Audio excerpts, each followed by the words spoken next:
Hello and welcome to the King Heroes Journey podcast. My name is Beth Martins. I am super happy today to be hosting Achille Currado. I apologize, I've spelt his name wrong in pretty much every document I put out there. But welcome, we are live here on Facebook and YouTube. It looks like we're not going to be on Rumble today. Let me just see if I can make a last minute. Nope, I can't on that, but it will be uploaded to Rumble. And also showing up on my podcasts after the fact, iTunes and Spotify and wherever you find these. So I'm very inspired to talk to Achille. I'll admit partly because I don't have a real behind the scenes with law enforcement officers. And I often want to know what's going on in their heads and their hearts. And Achille has been through one heck of a hero's journey. I'm looking forward to hearing his story and sharing that with you. Please do help me share this video out. I continue to be shadow banned and it's kind of sad, but we're going to put this on the record regardless. Let's see if there's any announcement. I just wanted to let you guys know that the Creator Code course that I'm running starting January 14th is almost full.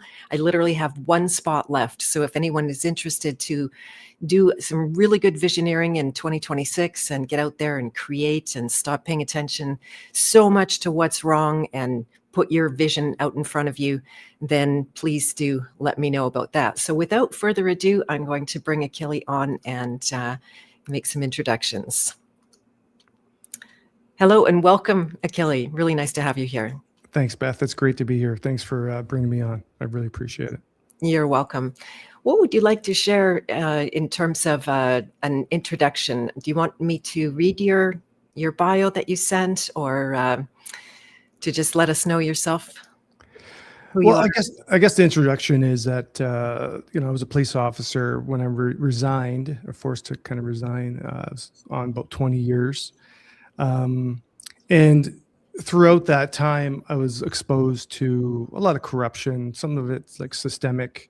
The subculture itself is kind of based on protection and isolating ourselves from like the citizens, or you're trying to kind of, it's an indoctrination, right? So when they indoctrinate you into policing, they want to make you feel special. They want to make you feel like you've been chosen. You have all this authority and power, and it's kind of a military kind of system. So you have to respect authority and so forth. And that leads to a lot of corruption, systemically, and just blatant corruption and abuses of power and stuff. So I'll leave it at that. Then you can ask me any question you like. Sounds good. Yeah, that's that. I just wanted to refer to that making you feel special thing. I have been the recipient of much of that over the years for one reason or another, especially post-pandemic, when people were trying to get me on board with their movements.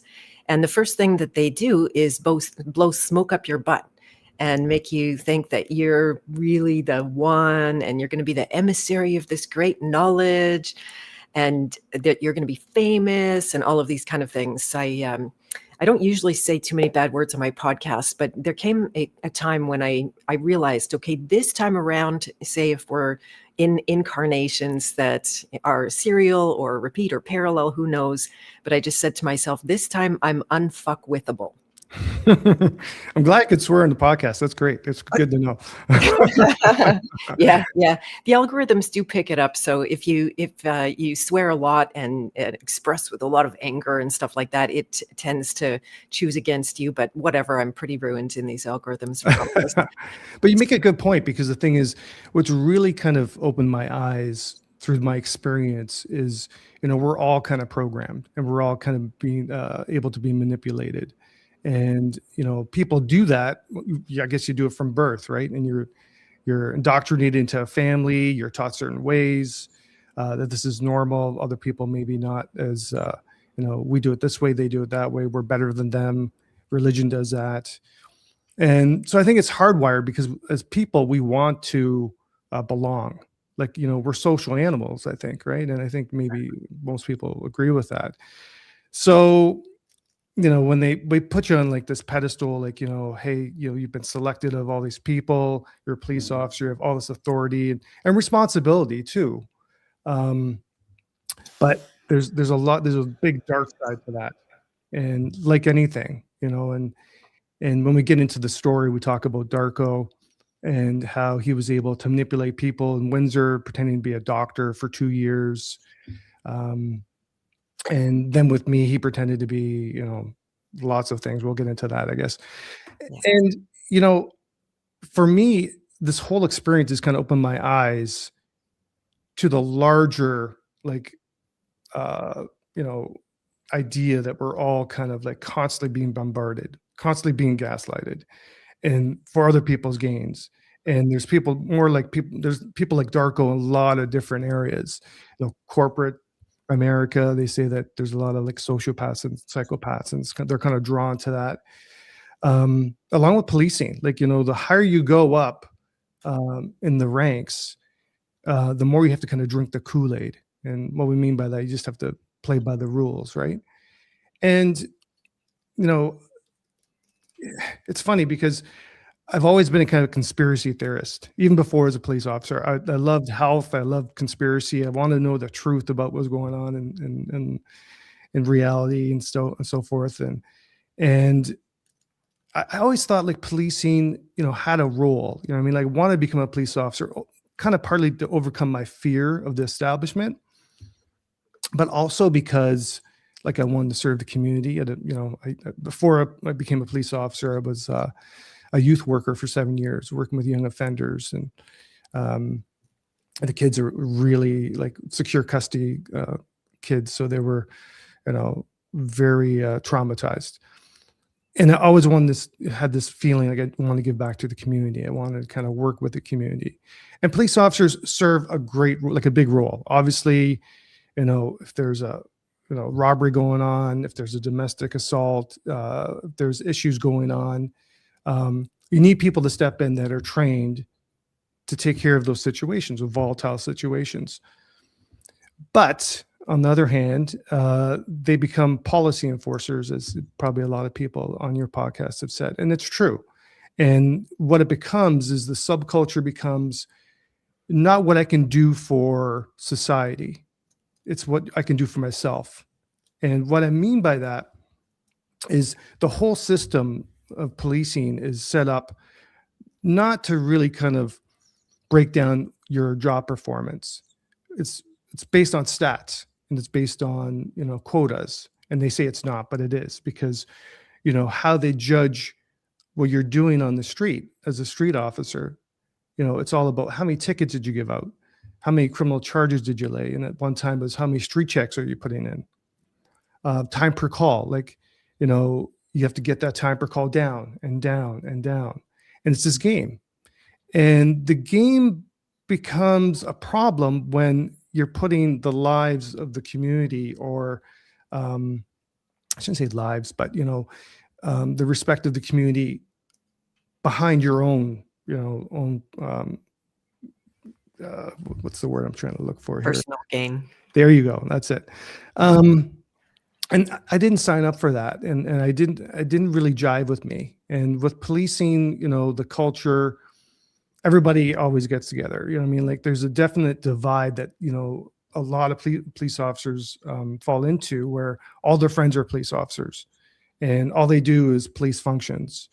And for me, I didn't really jive with that. I wanted my friends from before. I don't drink a lot, if ever, rarely. And if it is, it's probably an organic wine or something. So officers tend to like congregate. There's always, probably in every city in North America, maybe across the world, there's always a bar that's the association, the union runs, and it's always open for after shift. You go there and you drink. And I had problem with, like, officers. If you want to find the most, drunk drivers, just wait there and wait for officers to leave. And, that kind of mentality, although it's this like a small example, and I'll get into some bigger examples after, it kind of shows the mentality of some of the officers, not everybody, but some of them. And often it's the people that drink together, they're the ones that get promoted, because, there's a club, and then there's a tighter club, and then there's a tighter club as you move up the ranks. And it's not really based on performance. It's based on who you know and, what you're willing to do to get there. Do you have any questions with that at all? Yeah, lots of things I want to say. I find that fascinating that you actually got into the police force as a conspiracy theorist. Might want to go back and see where and how that happened. Um, I want to emphasize the point that you made earlier, just about that we want to belong, and our tendency is to be very tribalistic out of self-preservation. Exactly what you're saying. We feel we will survive if we're included in the club. I like how you're pointing out that there's layers of the club. You might be on the outside of the club. You might be more on the inside if you drink and have secret conversations over too many beers. I actually myself have a long history with the police, mostly from my childhood, where I was a complete rebel without a cause. And I would get into conflicts with police officers just at like parties and, debauchery kind of situations. And I got slapped around just enough to, like a puppy, to know, like, oh, okay, I'm out of my league here. And this is not a good thing to be paying attention to. I was thrown in jail for a night, and it just had some bad experiences that I was able to rein in. But yeah, that needing to belong, the programming of one of the main programs that I help people to release is the want for others' love and approval, which can actually be projected back to yourself, wanting your own love and approval. It's the same program. And so, yeah, it is that ultimate drive to survive, which all programming really is. And yeah, I hear you about the game of it, the drunk officers. There was actually one time where I had to call the police because there's a break-in with in the business where I was working with my family, and it was the middle of the night, and the police came, and they were definitely drunk. They were all, weird with me, and they were very personal with me rather than businesslike. And they want to know why I wasn't wearing shoes. That was so important. And my rebel got up in arms after that experience. And I called them out. So I called the police and I said, hey, I know that you guys were, not in a good way. And the guy started yelling at me.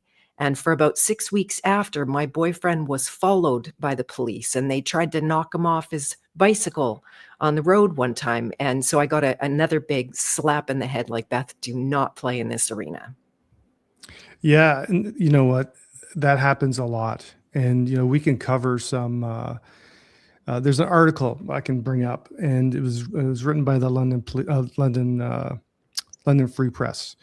And it's called We Are the Cops.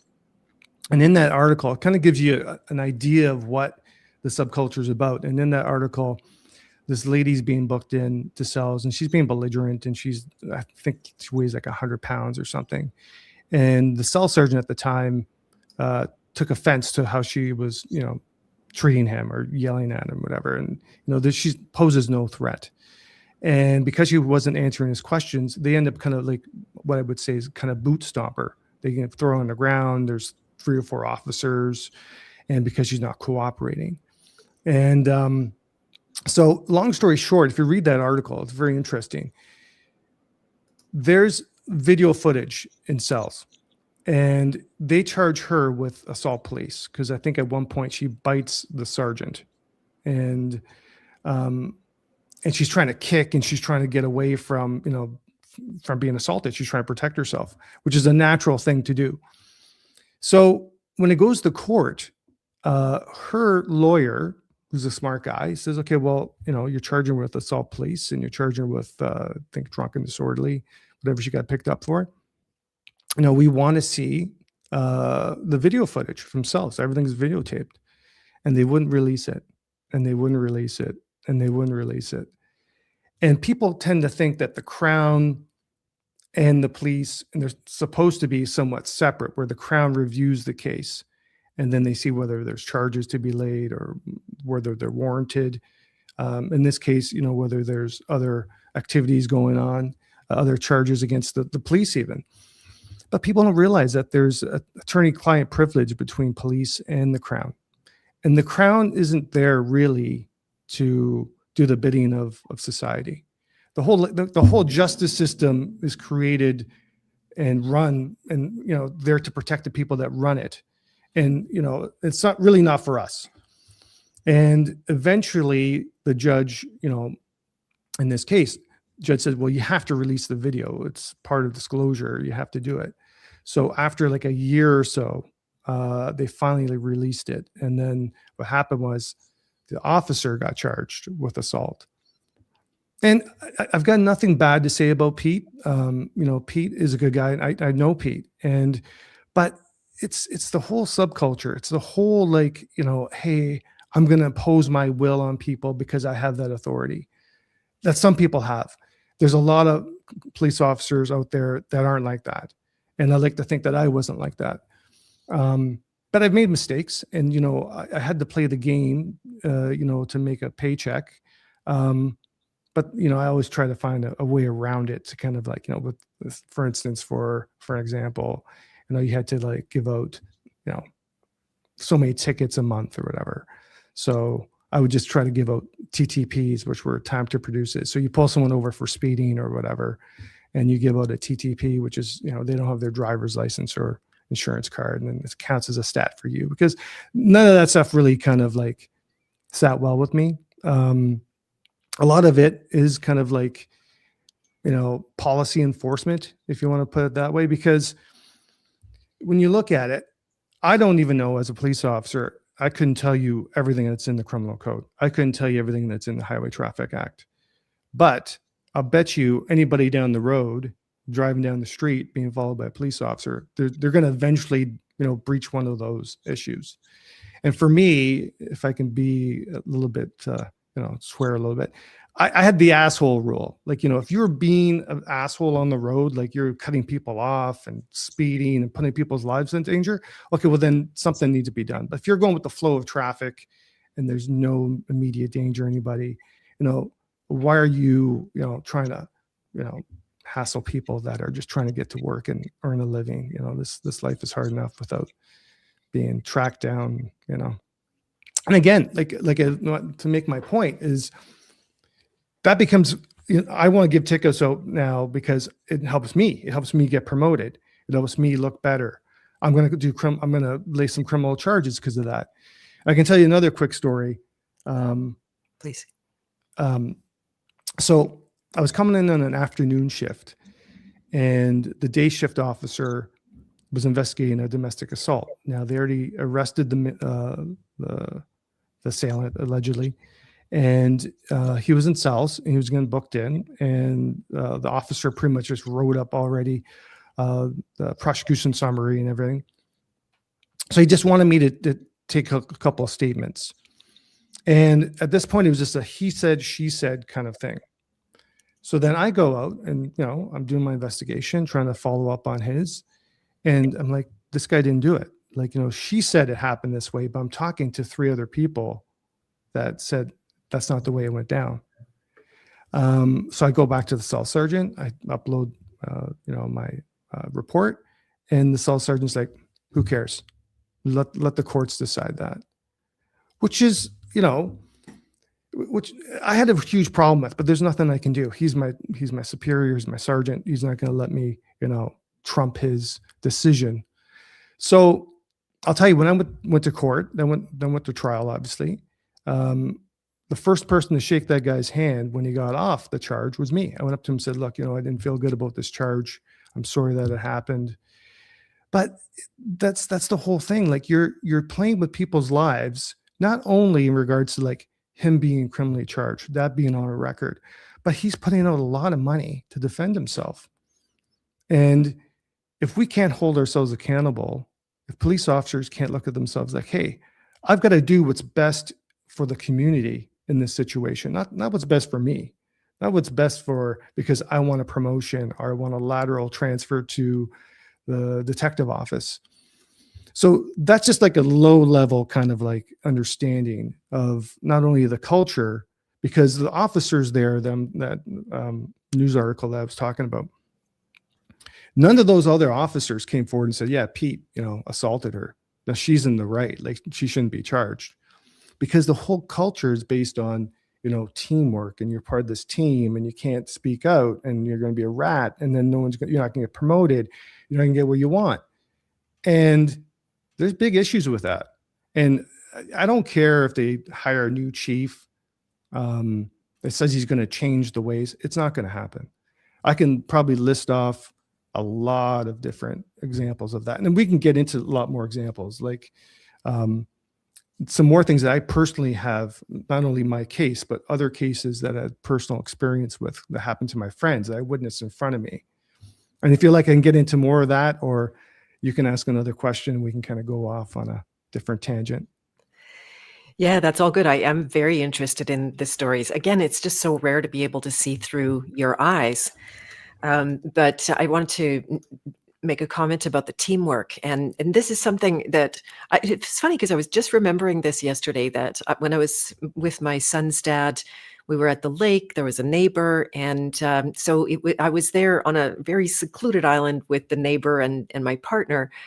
And then they would drink. I'm not a drinker, but as the night would go on, there was some kind of abusive something would happen because of the booze, and there was a teaming up going on.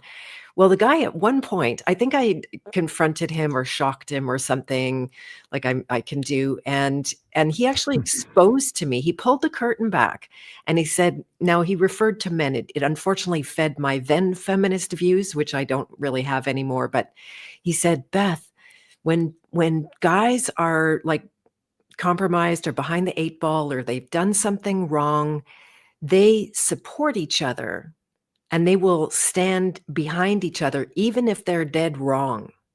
So it's a little bit, it sounds like what you're describing here. Yeah. And it's in the culture. And if you try to step out of that frame, you're going to get beat down. And, not only do they hold that against you, like the social acceptance within the police department, but also like, monetarily wise, right? People are motivated by money. And, the higher you go up in rank, the more money you make. And it's all about retirement. And every cop will talk about retirement. And, hey, it's my best 5 years. So I want to make sure that I've got this rank, whatever. And I want to be, again, like there's a lot of great constables out there, but they'll probably only be constables, maybe a sergeant. If you're going up into an inspector, superintendent, then, you probably compromised a little bit of your integrity, if not a lot of it. And my friend Umar Shabazz used to always say, if their lips are moving, they're lying, because it's kind of true. Like it becomes very political. And when that happens, they're going to say whatever they want to get that promotion. And it's based on, and even for them, it's based on performance. Like when I was a crime analyst, so there's a few different areas I worked at. I worked on the street. I worked in recruiting and training. That gave me some insight into, like, because you're kind of rubbing elbows with the chief and the deputy chiefs, because you're writing reports and you're hiring people, and they're the people that are approving these hires, and you're taking candidates in to get interviewed by them and so forth. You get to know them. And because we worked in the small office, you're working with the staff sergeant, the sergeant, staff sergeant, and the inspector of HR. And we're all kind of like, getting friendly, have coffee talk, on Fridays you have coffee and so forth. And so you kind of see how these guys, think. You see how they know how to play the game, and you see how they've manipulated their way up. And it gets kind of concerning, because you think as a street officer, you think one thing about the administration, but then when you get exposed to it, you think another thing, because you get the veils removed a bit. And I guess that's like anything in life, like I said, we were talking about before, we're all kind of programmed, and, we all have our own stuff that we have to kind of deal with. But in policing, it really bothered me because, again, you're playing with people's lives. And if I can give you another example, and this happened to a friend of mine. Now, the article was also ran by the London Free Press. And I've got another story about the London Free Press after, because there's only so far they'll go with the truth, because I did speak to those guys after my conviction and so forth. But in that article, a friend of mine was charged with uttering threats in a situation. It became he was dating a girl. One of his friends started seeing her behind his back, and it kind of escalated from there. Now, she had some emotional instability, whatever, and no slight to her, nice person, but we all have our issues that we're dealing with. Well, if you read that article, you're going to find that the investigators that were investigating him, one was for major crime. I think the other sergeant was from sexual assault, and because when you're investigating a constable, it has to be somewhat of higher rank. And in an investigation like that, it all comes from the top down, right from the chief. Like the chief and the superintendent and the inspector of CID, they're the ones kind of running the show. So everybody wants to do well because it's a high profile case within the department, and you get rewarded for, your work and doing what you're told. And, because Mike, wasn't, he's liked, but he's not a guy he's kind of a guy like me. We don't go drinking with the guys. We don't drive home drunk. We socialize with some close friends, but that's it. And anyway, so she makes an allegation, which is fine. She's allowed to make the allegation. But in their investigation, they completely breach his rights to the point where it's blatant. And to the judge's credit, when it goes to trial, the judge is like, I don't believe, this one investigator. And she was the one that worked in major crime. And this is going to be my point in the end, but she worked in major crime. And I had heard rumors from, some people that even in major crime, like when they're investigating homicides and serious offenses, that some people would kind of manipulate evidence, to get a conviction because it makes them look good and it fosters their career. Again, not looking for the truth, but looking what is best suited for them. So the one investigator, one of the lead investigators in this, she was a major crime. And, it was found, if you read the article, I don't want to get too deep into it, that she was making up a lot of the stuff that she was saying in her testimony, to the point where she gave her evidence. And then I think the next day she comes in and says, I didn't submit this as my part of my notes, but I found the scratch pad. And then my scratch pad, it supports what I'm saying as evidence from the day before. And it was blatant, and the judge didn't buy it, thank God. And my friend was let go, and but it cost him his reputation, cost him, I don't know, hundreds of thousands of, maybe $100 and something thousand or whatever. My case cost me even way more than that. And it bothers me. Like even in that case, there was another incident where I actually bailed him out of jail. And he's living at my house. And so he's allowed to go anywhere with me or one of his other sureties. So a friend of ours this is the summertime. So a friend of ours had a cottage that she rented in Grand Bend. So she invited us up there. So we're going up there together. I'm sitting right beside him. And these two officers pull up beside us. They're off duty. And they say, Mike was driving up there by himself, and, he should be breached, and they're reporting this. And they did an investigation. And thank God we stopped for gas, and the gas station had video evidence because, he was exonerated from that charge. I was with them and said, hey man, I was right beside him, but there's chances that they wouldn't believe me, but they would believe the video evidence. And the thing is about this, I don't want to get gripey. I don't want to talk about this in a way like I'm trying to paint a bad light of all these people. But like we said before, they're bought into a system and they think this is okay. And I think that happens to a lot of people, that do this kind of thing, like whether it's like Darko Jovanovic, the guy that conned me, or corporations, or, media and so forth, because they think they justify it in their own mind. And I think for me, at least, it showed me how much of this is out there. It's like everywhere you turn. you're being bombarded, you're being gaslighted. You know what I mean? Like, hey, I don't know if I can say vaccine, but hey, No. okay, so Jabby jab or whatever. okay, the jibby jab, whatever. Yeah. But even there, like, your perception of reality is being formulated. And how they do that? They do it by what the police do and what the superiors do, and even Darko did to me, I should say.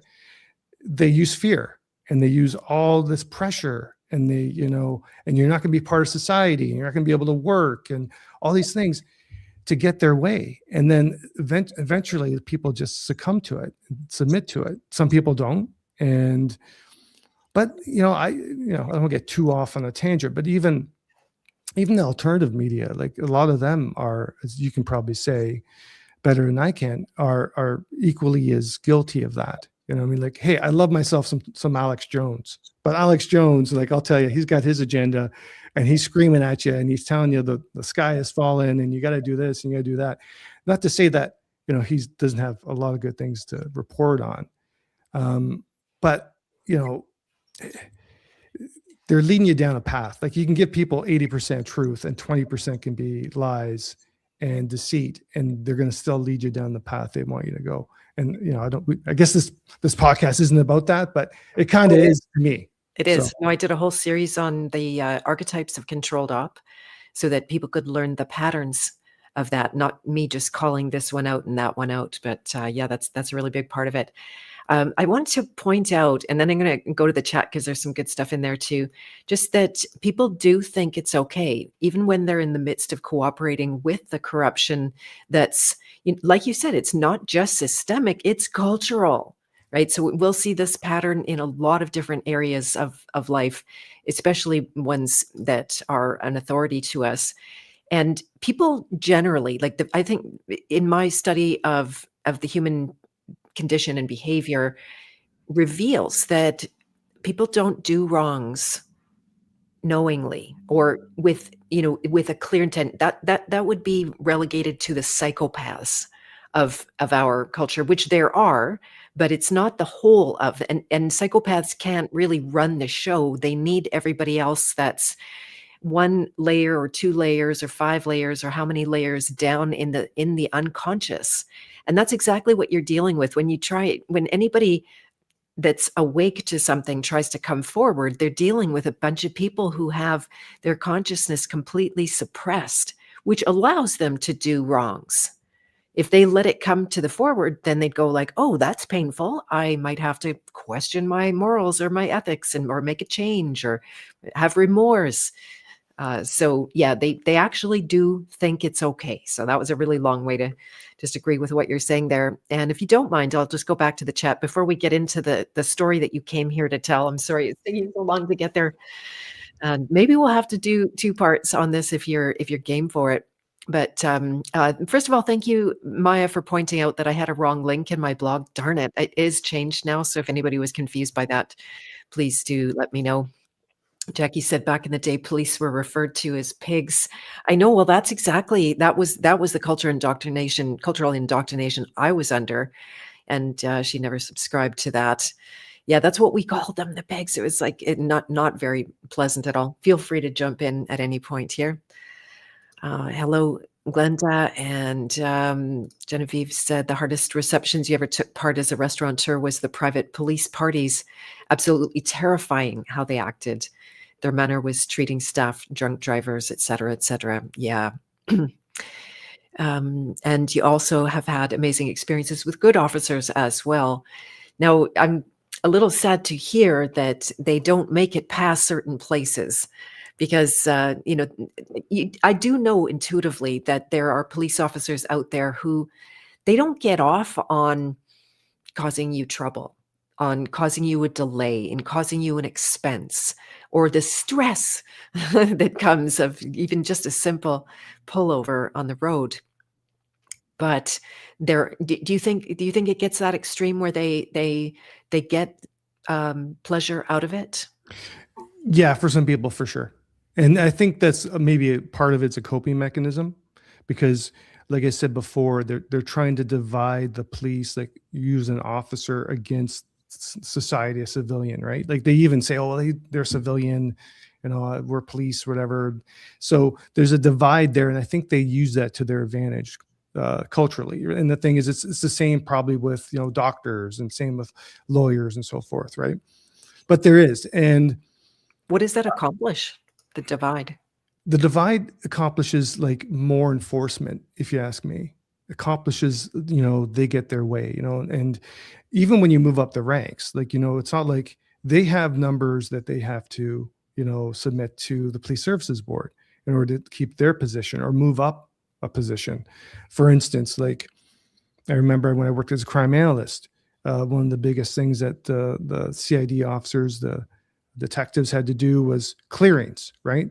So you arrest a guy for a break and enter, and then you want to clear a million, not a million, but like a lot of break and enters to that guy. Even if he didn't do it, you're going to clear them, because when it comes up on the stats, it comes up as, hey, these were solved by this arrest. Even though he wasn't charged for it, they were still solved. And, there was an article, I think, in the paper about a sexual assault issue and how they were doing the clearings for certain sexual assaults and so forth. And then an officer that I know was ordered to change those clearings and kind of lie on the report about how they were cleared. So like, it's not just at the constable level.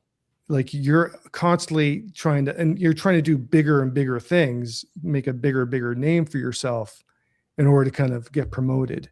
Because when you go into those interviews, they're going to ask you, what'd you do? Like, hey, show me a time when, because I used to work recruiting, so they're kind of relatable, the interview questions. Like, show me a time when you disciplined an officer, or, that's why a lot of these people, I should say, go to, internal affairs. And internal affairs is a farce too. Like, a dear friend of mine. And again, there's so much information. I may get kind of sidetracked, so just please reel me back in. But like, a dear friend of mine was investigated for something, and he eventually took his own life. And this guy's like a brother to me. We went to school together, played football together. I'm godfather to his son, and they treated him so badly that he went off on PTSD. And even when he was off on PTSD, they still treated him badly, still tried to, rub his nose into it. And eventually, it was, not completely the whole reason, but, part of the reason why he's no longer with us. And, they don't care really. They don't, he's leaving a wife and two boys, and, they just move on. Sure, they come up with this, like, oh, we're going to, come up with this, like, psychological program. We're going to support people with mental health. It's just words. It's the same as community policing. Like, for me, when you're at police college and you get indoctrinated at police college, they kind of teach you, the teamwork and cover for each other and stuff there. But a lot of it is like, hey, community policing. They want you out there within the community, within the area that you're policing. Your face out there. You get to know the people. No, they don't. They have a community policing department that, is a few people that go out to schools and so forth. But they don't want you as an officer to do that. They want you to go call to call. Like I said, stats, what makes me look good, meaning your staff sergeant or inspector of uniform or CID, wherever you're working. And it just, I understand, like, I'm not trying to say, hey, this is not the way the world works. But, when you start breaking it down, I don't want to get too religious here, but when you start breaking it down, you kind of see that it's kind of a spiritual battle. And I don't say that lightly. No, that's exactly it. In fact, as I'm making notes, I just wrote down the power of the human spirit, which is being proven by the likes of yourself and others that do navigate in an equitable way and understanding, oh, they're not really harming anyone. Yeah, they ran a red or whatever kind of infraction. So that the fact that there are still good people out there in law enforcement proves the power of the human spirit, because they're not being rewarded any other way for that. And the pressure is insurmountable sometimes, like the pressure they put on you as an officer to perform, right? Like, and and it's a stressful enough job as it is. And that's why people turn to alcohol, and that's why people, go and do those things. And Right. because you're dealing with like life and death situations, like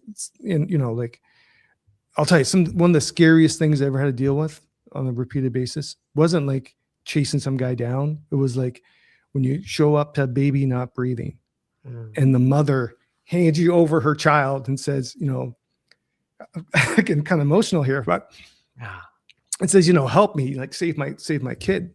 That's what you're there for, really. But anyway, Yeah, I should have brought some tissues or something. But anyway, I don't normally cry, and this is kind of bringing up some deep harbored emotions, I guess. But anyway. Yeah, it's not to be underestimated. I have a girlfriend who is a first responder, ex-first responder, retired, I guess, in this case. And she went through incredible trauma. So I can only imagine what you've seen and been through. And if you need any assistance, this is a good. Thanks, Beth. I appreciate it. Yeah, absolutely. So yeah, feel free. Just take your time. Jackie was just saying in the chat that she heard many police are leaving in droves in Britain, at least. Do you think that's the case? That police are being driven out, or does it really not even matter because there's always some new person that wants the approval and will do what it takes? In a bad way? I do think it does matter, like when you have officers leaving. And to tell you the truth, when I was conned by Darko, that was one of the things I was doing. I had my exit strategy, I should say. And I wanted to kind of like get totally out of policing. I was just fed up with it, like my friends being treated certain ways, that what they were doing to the public, and so all the lies and what we just kind of discussed. So I actually signed up for my law degree through the University of London in England. And so I started that, did my first year, because I wanted to get into mediation. Because I was like, hey, you know what? Why don't I use some of the skill set that I think I have, and get into mediation? So a good entry point to that is get a law degree, and I could do this online, right? So I had this exit strategy. I was like, I can't do like 30 years here. It's going to like totally, kill my soul. You know what I mean? So I need to do something that I think that, is giving back to the community, something that, kind of enlivens me, not like just, and at the time I was an auditor. So I was auditing reports, and, it was the worst job you can get. And, there's a reason why they probably put me there, but anyway. Right. Yeah. Good to know. So we're going to get deep into this story that of the events that you've been through. I just wanted to ask, is this the first time that you've told it in public? To this extent, yeah. And it's kind of like, I don't really know what to expect. And like, I'm not a guy who's a big public speaker. So everyone, please forgive me if I'm not as rehearsed as other people that you're used to. You're doing great. And this is not a performance. It's a real conversation to reveal and show us through your eyes. To me, that's like the biggest privilege ever of being a podcaster and interviewer, that I get to see through people's eyes that otherwise I would never be able to understand or even approach understanding their experience. And what made you choose this podcast? What made you reach out to me? I'm just curious. Well, because like I did follow you quite a bit, especially during the jibby jab or whatever we can say about that. And, the trucker convoy and so forth. Can I say that? I don't know. Yeah. Okay. And I respect you a lot, because you're looking for truth, and you're providing people a source of that, and not in a conspiratorial way, but in a way that, people can relate to and can understand. And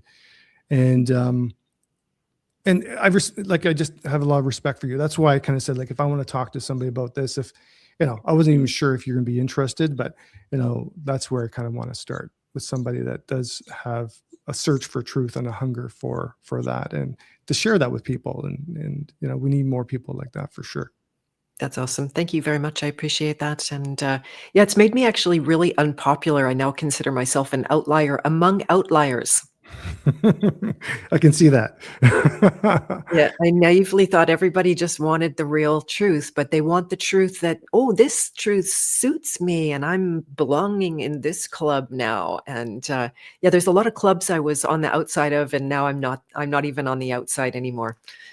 I don't belong, and it's okay. God takes care of me. Everything seems to be working out. So Well, and that's to our point, I guess, here, because the thing is, even those alternative media sources and, outlets, whatever, and podcasts, there's a line. Like they still want to make money, and they still want to be like heard by the, by the masses, and there's only so much that the masses can take, right? So, and either consciously or subconsciously, they're doing that, and they're pushing you away because you're like, hey, you're not playing ball. It's the same idea with policing or any other thing. Hey, you're not one of us. We don't want anything to do with you. And exactly. so You got it. that's why I even have more respect for you, Beth. Oh, well, thank you. I appreciate it. I wasn't looking for compliments. I was just so curious what how we met. And yeah, it's interesting. Maya's asking about, have you studied the history of law? We actually have in our House of Free Will a law guild, and we're studying exactly that, the hidden history of law that's actually not hidden at all if you look at it, but it's hidden from the truth movement, or they don't want to look at it. Is that of interest to you? 100%. That's something that's really, really a big interest of mine. Like Cal Washington, love his work. All the people that you try to come forward, and I think everyone's got a piece of that truth. And when I mentioned Cal, is because he does. I do like the fact that he does tie in the spiritual aspect of it, in the sense that, hey, this is a spiritual kind of like, journey. And not only that, but like even the law is based on, the spiritual confrontation between good and evil kind of thing. And I'll say there's 100% truth to that, in my opinion, like from what I see. And I'm going to be honest with you, like as a police officer, like some people have this idea that, part of your indoctrination as a police officer or constable, the hidden history of law, and, now you're, totally programmed and you're going to go out there like a robot.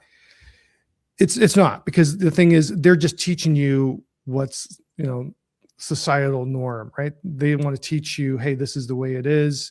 This is, you're kind of conforming, it's a conspiracy of ignorance. I'm ignorant to the truth. I'm just, this is the way it is. This is the way I think, policing is.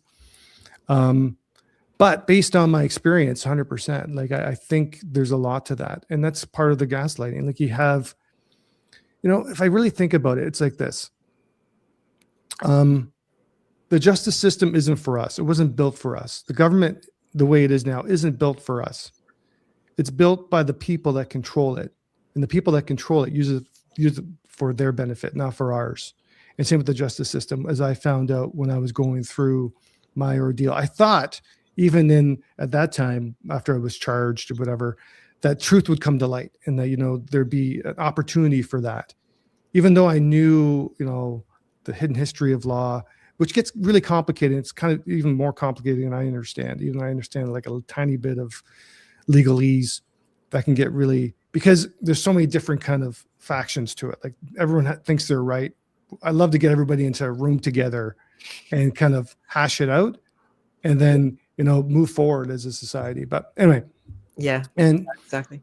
I'm sure you agree with me. Yeah. So I do, and yet I'm also in the process through some new hidden history coming forward, thanks to a member of the House of Free Will, that I'm trying to be less. What's the word? Have less animosity to it, and also to see how the development of law is equally about the evolution of culture as it is about controlling people. Now, I know things have gone sideways and there's more at stake now for just like crushing the people and putting them down, and especially in Canada, moving towards a tyrannical, kind of Venezuela government. I was reading somebody's post that's from Venezuela yesterday, and I'm going like, wow, this is kind of rolling out here in the same possible way.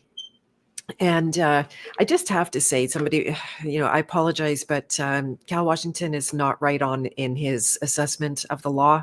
He tells a good story. He is a beautiful, it might be a beautiful man, although I got him in some corruption internally as well. So I'm sorry for saying that. I just have to, for the record, know that, let you Oh no, guys where I'm I'm not. at. I don't take any offense to that, because the thing is, Yeah, it's not like there's different aspects of everyone. Like Curtis Stone, I've reviewed some of his stuff as well. Great guy, like, great information. I'm not taking Cal's side, and like I said, I'd like to get everyone into a room to really kind of talk about it and kind of hash it out, because everyone thinks they're right, but if you're 10% wrong, you're going down the wrong path 100%, as you can. And I didn't mean to interrupt you there, but not at all. I don't take any offense. You tell me, like, hey, I'm not here to, impose my will, and, whatever I say is law. It's not. Trust me. For sure. I Yeah, want yeah. to learn here as much as provide some insight. No worries. It's just for the record, because I sit here and nod my head, and I can't just endorse things that have already been debunked.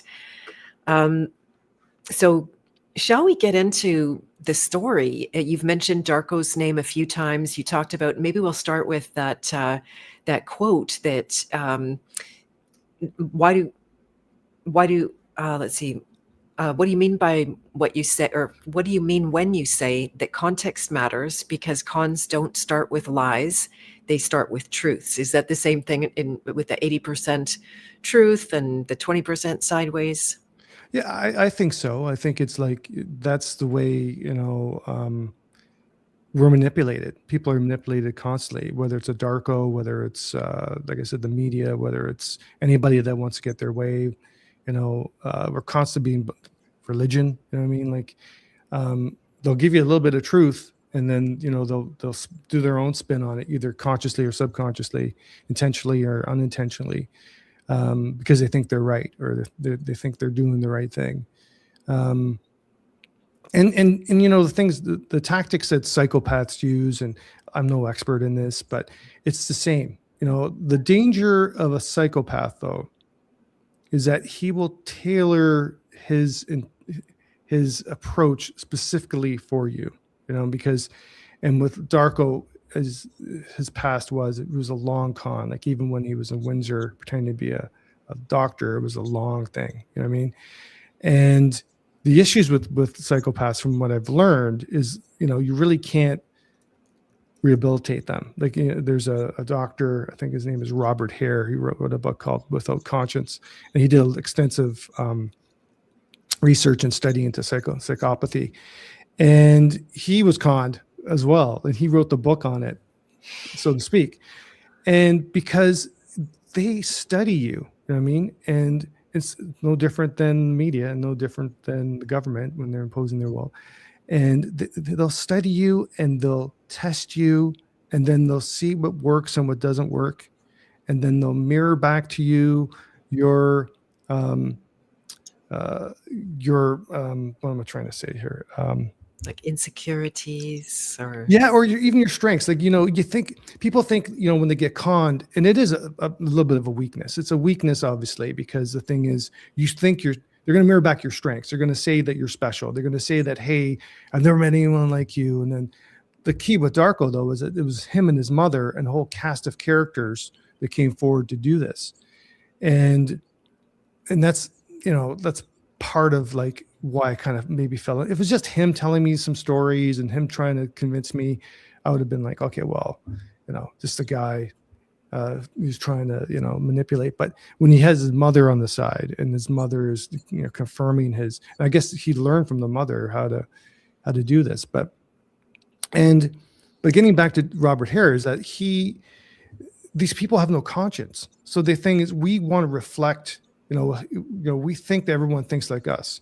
We think, hey, this person has morals, this person, and psychopaths will mirror that back to you, but all they're doing is that's just a fake. It's just them saying, okay, well, this is what I do to get my way. This is what I do to manipulate people, is by saying, yeah, hey, I have a conscience too. Like Darko was telling me, he would give like hundreds of thousands of dollars away because he presented himself as this engineer, famous engineer or whatever. And, and then it would be supported by his mother, be supported by these other cast of characters within the fraud. And then you're like, okay, well, hey, this guy's like, he's like Gandhi. He's like, he's giving away his livelihood just to help somebody. And this could be the furthest thing from the truth. And they also use like, only you can help, only you can do this.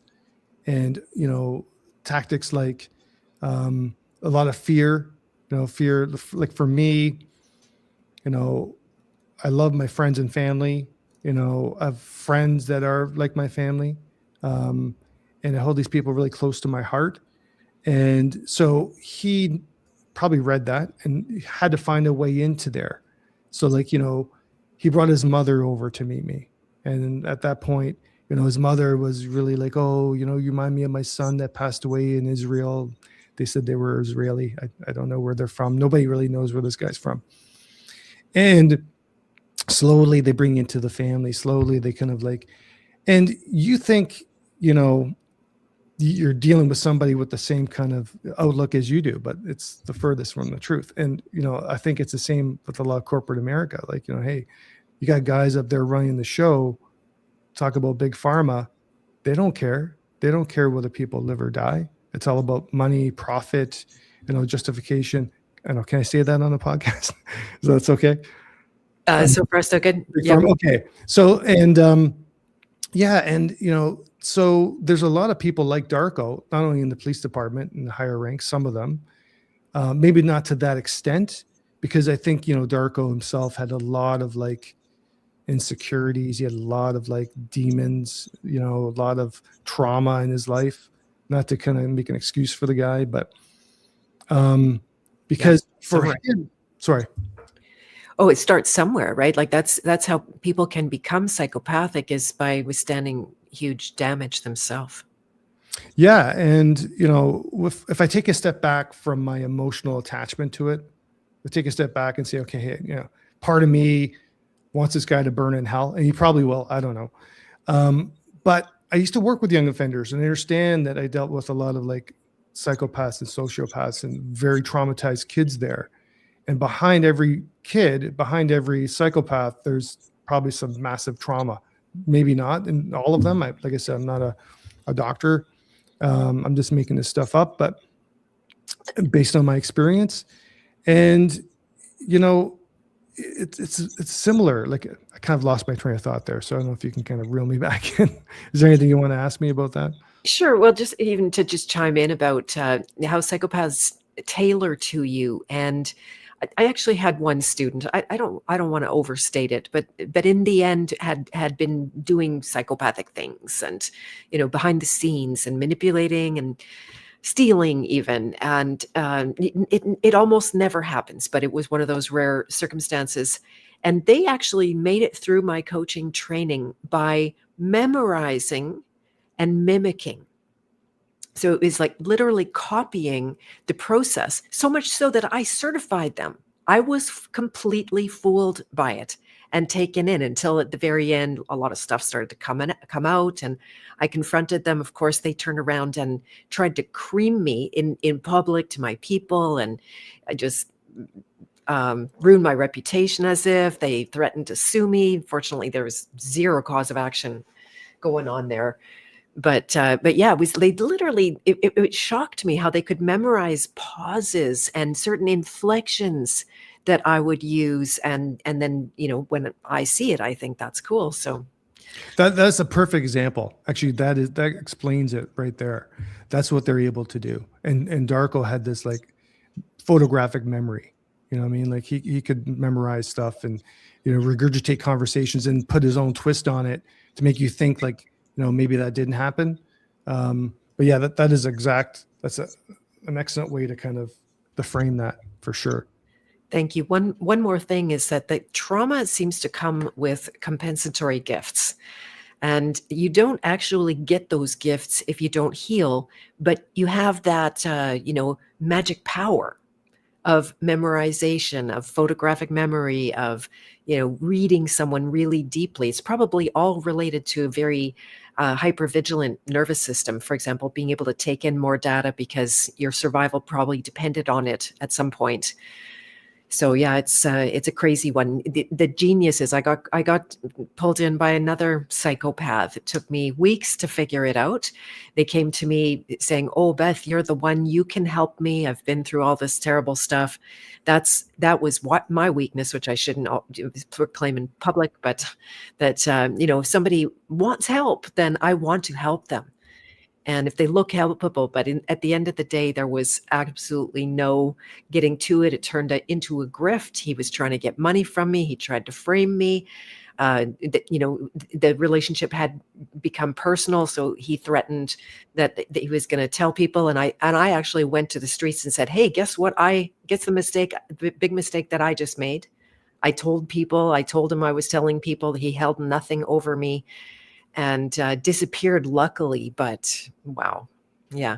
So somebody in the chat is asking who's Darko. And I think maybe it's time to go back to the beginning of your story, maybe when you met him, what was the situation and what happened? For sure. I just want to add one thing to what you were saying, because like even with Darko, and we'll get to who he was and how that happened in a second here, but it's funny because like it's not about the money about with them all the time. It's about control and power. And that's what I mean. Like a lot of these people who, run the show, the government, blah, blah, blah. It's about control and power. And they can emulate and they can mirror back to you all these things that you think, hey, yeah, they're just like me, but they're not. You know what I mean? Like they have a different intention behind that. But anyway, Darko. So what happened with me was I met Darko in 2015. I was selling my vehicle and he came over and he brought a bottle of wine and he said he was Israeli and he came over in a nice car and he said he wanted to buy a car for his son. And at that time, again, I was going through a lot of issues in regards to why I wanted to be a police officer. I'd done I think I finished my first year of law and I had my exit strategy. And my mom at the time was going through a very serious medical issue. And so I eventually went off on stress leave to take her to Toronto, which is a couple hours from where I lived in London, and to get her treatment. We did hyperbarics. We saw this Qigong acupuncturist who was amazing. He passed away now, Dr. Chow. And just to get her better, because the doctors weren't doing anything. And this was this non-healing wound on her leg that was pretty much just eating up her whole leg. And she, they weren't giving her pain medication, not like she wanted it, and she was just screaming in pain all the time. So I finally just grabbed her and said, we're going to Toronto. So I met Darko at this time. And then much like your stories, he kind of inserted his himself in my life.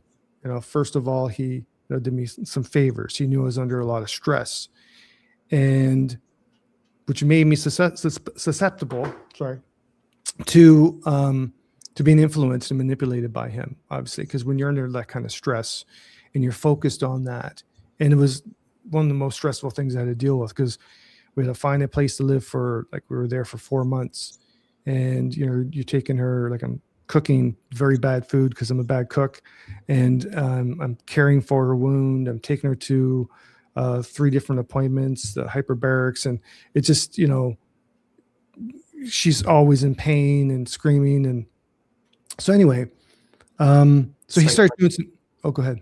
Sorry you went through that. Oh, thank you.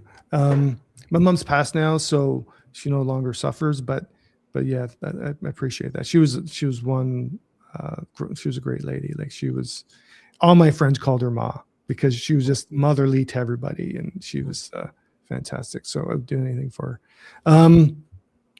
So anyway, it starts off, as you probably know, they try to, he started doing a couple of favors for me. Like I was in Toronto, I needed a doctor's note, but I was there from like Monday to Friday. We'd only come home on the weekend. So he had a Jewish friend who was a doctor, because he said he was Israeli and Jewish.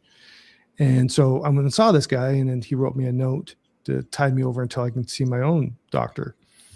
And then at the time, there was a defamatory post on the internet about me. I dated this girl, and her ex-husband got jealous, and put something up on the internet, and I couldn't take it down. I tried to hire a lawyer, couldn't get it taken down.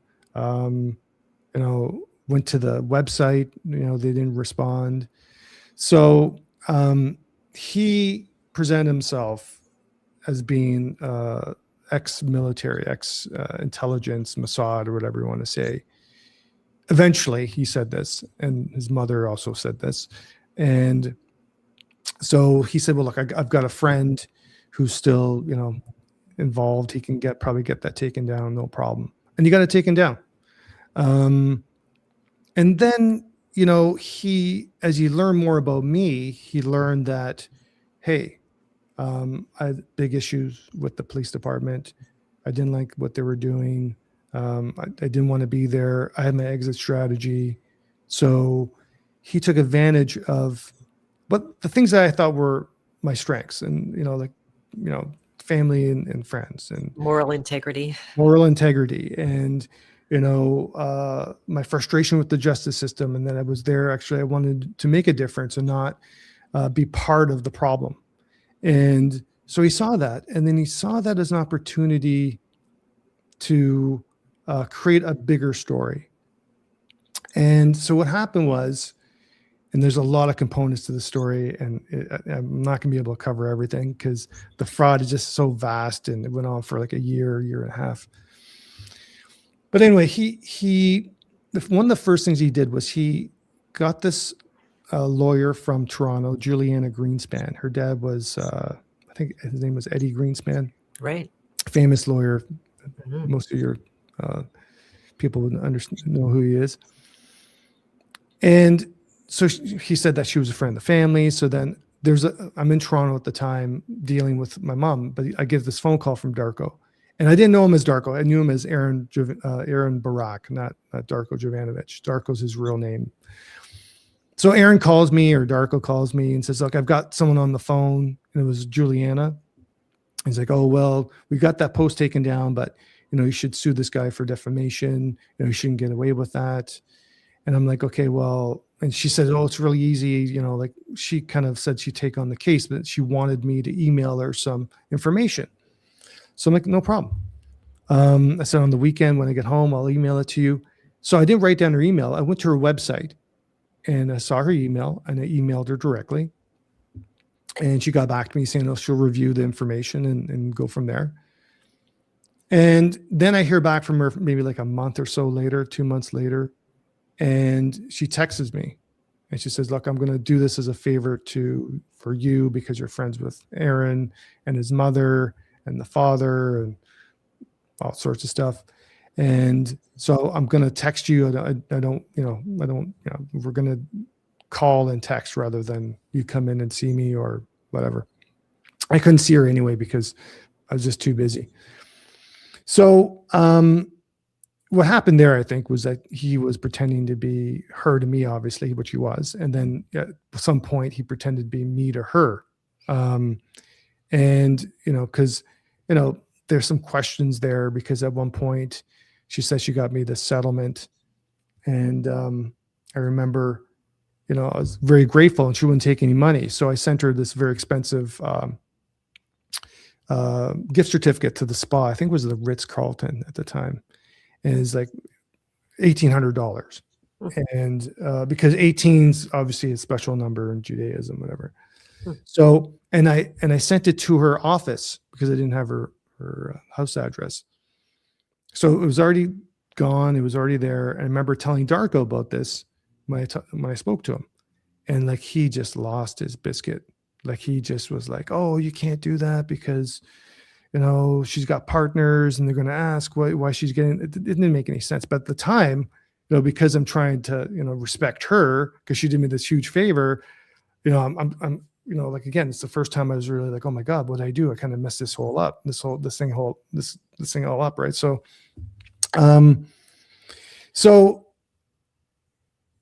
at that point, he started to present himself as being, part of the community, Israeli community. And he knew a lot actually about the corruption within the department, and not the stuff we're talking about, like the surface level stuff. I'll take a step back for a second. Mhm. When I was in the crime analyst office, we used to go to intelligence meetings, and we had like this informal meeting between us, the three analysts, and the OPP. So we'd get together with them every Friday for coffee. And the OPP intel guys would say, we've got information that there's some senior officers that are involved in like drugs and so forth. And, there's senior officers that are kind of trying to kibosh some of our investigations. There was one gentleman who I heard from other sources had ties to Hamas and so forth. And he was largely involved in the criminal underworld. And, the OPP said that they were trying to get permission to go into London and do a probe on this guy. But because it's in London, they have to get permission from the inspector or the superintendent from CID. And they were always turned down. And so there's a lot of questions there. Like, this is not stuff that I'm making up. This is stuff that coming from who I thought was my friend within the OPP. And so Darko knew some of this stuff.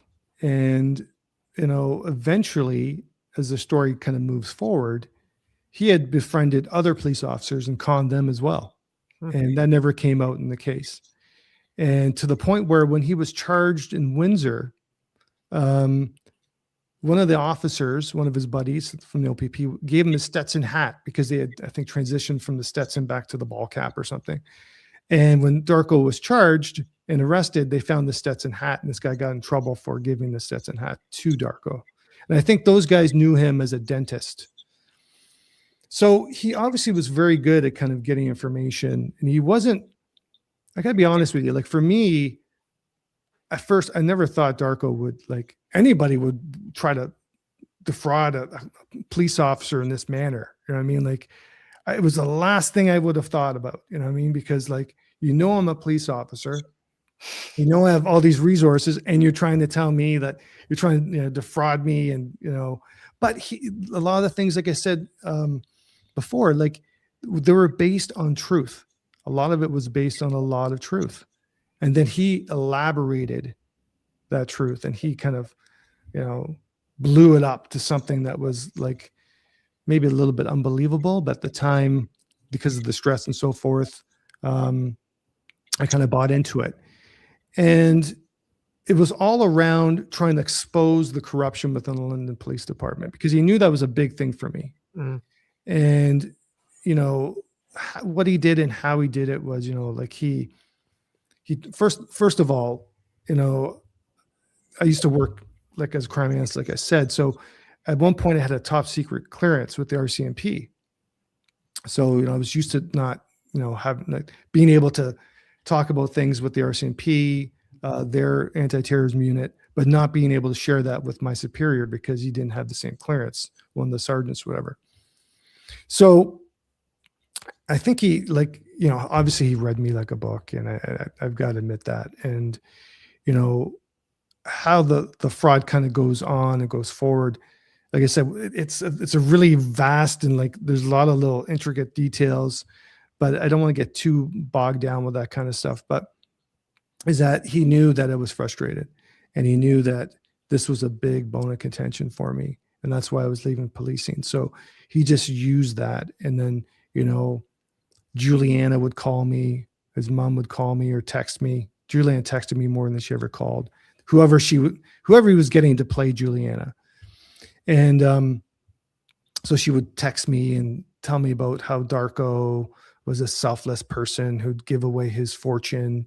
And at the time he was going through a divorce, and she was going to represent him in family law because his wife was trying to take all his money. And that, he was approached by, at one point he was approached by one of the criminal underworld heads, this guy who was another Israeli that knew the family. And he said, they want me to, because he was an engineer, they wanted him to design certain compartments for drugs so they can bring drugs across the border and so forth. And, dealing with Juliana, she would support this information, saying that, we need Darko as this witness, and they're targeting him at one point. He said that one of the inspectors went over on behalf of one of these criminal kingpins and threatened him and said, you know what, like, just said, hey, look, you better play ball or you're going to be in a lot of trouble with the police and so forth. And his mother supported that this happened. And then Juliana would as well. And then for me, because his mother wanted me to call her Ima, which is like mother in Israeli, in Hebrew, right? So I'm like, and so like she kind of pulled me in as well. And then I'm like, and then he went off on her during that incident and said some really nasty things to her. And I'm like, oh my God, like if someone said that to my mother, man, I'm going to be enraged. So that made me really like played on my emotions, obviously, as you know. And then he would show me like, texts from people, and, he was getting phone calls from the chief and from various people in the department. And at one point, even I was just like, okay, well, this is just too vast to be kind of true. But then I would get like a phone call from one of my OPP friends who I thought I could trust. And his name was Jonathan Asen. And John, we called him Tubbs. So Tubbs would call me up and say, look, because at first, to take a step back here, at first, when Darko's kind of giving me all this information, when Darko's trying to tell me, he knows all the people in the underworld, he's being targeted by the police. He's, there's a lot going on. My first reaction was, this is way above my pay grade. I don't know what to do with this. I'm going to go to people that I trust within the department, within the OPP and RCMP, and say, look, this is what this guy's saying. Is there any truth to it? Like, so I go to a couple people. I was going to go to a friend of mine in the RCMP, but then my buddy Tubbs in the OPP said, no, you can't trust the RCMP. You can only come to me. And he said, well, at this time, he was involved in this special unit, and he probably was, and he was, that was targeting like senior high-level corruption within departments. And so he said, now I know, now looking back, I know why he wanted to be the sole guy on this, because he wanted all, the credibility. We wanted all the notoriety that came from it. So even he kind of like, not knowingly, being, probably self-centered, he was doing the same thing kind of what Darko was doing, because he wanted everything for himself, right? He didn't really want to bring the troops in to kind of solve the issue. But anyway, long story short with that, in the end, like he could have came forward during my trial and could have kind of set the record straight, but he refused to tell the truth, even though we had text messages and so forth that supported what I was trying to present. But anyway, so anyway, Darko, now do you have any questions with that? Because I'm kind of a little bit kind of discombobulated. I know I'm kind of jumping around, but there's kind of context that needs to kind of be kind of inputted when I'm kind of trying to describe what Darko was doing. And later on, if we do get into my case, my criminal case, if we have time, I know we're kind of running long here, but then. No, it's great. You're doing awesome. It is a very complex story, as Em was saying. So this is a long con, and chances are, if it hadn't have been so elaborate and ongoing and over time, and so seemingly building on relationships, then I bet you wouldn't have been taken this way. They had to plan something, knowing who you are, or that's my guess anyway. They had to plan it really intricate. Yeah, I agree, and what I thought were my strengths obviously became my weaknesses, and that's what these people do. They prey on people that have a moral fiber. They prey on people that want to do good in the community and so forth. And for him, like,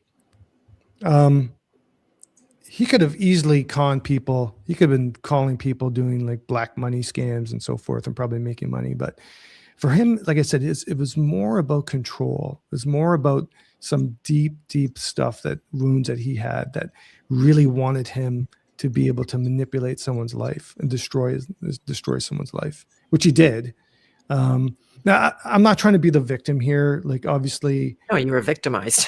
I was victimized, but the thing is, I have to take responsibility for what I did. I did cooperate with this. I should have known better at certain points, and I tried to. But like these weird things would happen where Tubbs would call me and say, "Hey, I got to talk to your guy," because I tried to get Jonathan or Tubbs and Aaron or Darko together, because I'm like, you guys need to meet. You guys need to solve this. You guys need to.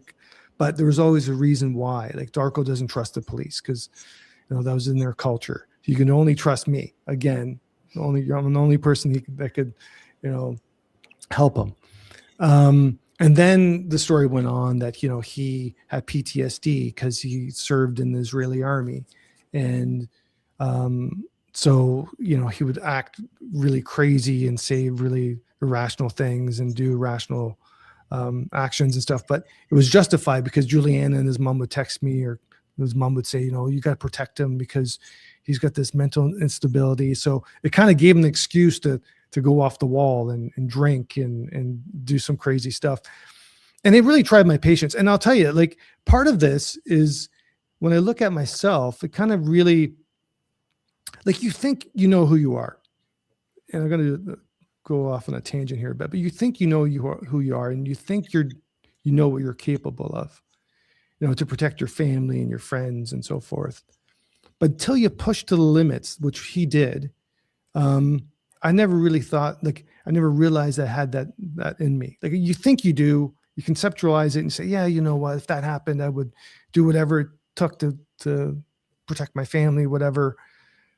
And, he presented so many different situations to me that were life and death. You know what I mean? Like, my family was in jeopardy, or, at one point, because he was off on this PTSD thing, he didn't know what he was doing. So he was threatening my family, he threatened me repeatedly, I have a younger sister who's special needs. She's like the sweetest girl you're going to ever meet. The things he said that he was going to do to her and my parents, and, if I didn't play ball, because at certain points I was just like, okay, well, this is kind of like way above me. Like, I can't be involved in this, right? And then he'd say, sorry, oh my God, I had PTSD, I had all these things, which made him very unpredictable to me, and made him like, and that's what he wanted. He wanted me to be fearful of what he would do to not only me, but to the people that I loved. Mm-hmm. And which was another way to kind of, and who could I talk to about this? I couldn't talk to anybody about this. I tried to confide in Juliana and text her, if we had the odd conversation. She told me I was wrong. It was my fault that something happened, which is what they do. The gaslighting, exactly. Mm-hmm. If I can jump in quickly here, that unpredictability, and the confusion and the erratic behavior and the pushing of the limits and testing those limits, to me, that's all a symptom of calling out the child archetype in us that gets lost in confusion and that can be overwhelmed easily, and who just wants to trust, which is a shadow, right? The desire to trust the other, which they put on a pendulum between this, like, oh, I shouldn't trust the other, I should trust myself. Oh, don't trust yourself, trust the other. Those are both wrong, by the way. Just that it like, trust isn't really designed for human beings at all. And yeah, so that's how they get us. That was the whole strategy of the pandemic for the vast majority of people, except those of us who are more a little bit up the scale. I'll send you a copy of my book if you're interested, by the way. I'd love to read it. Yeah.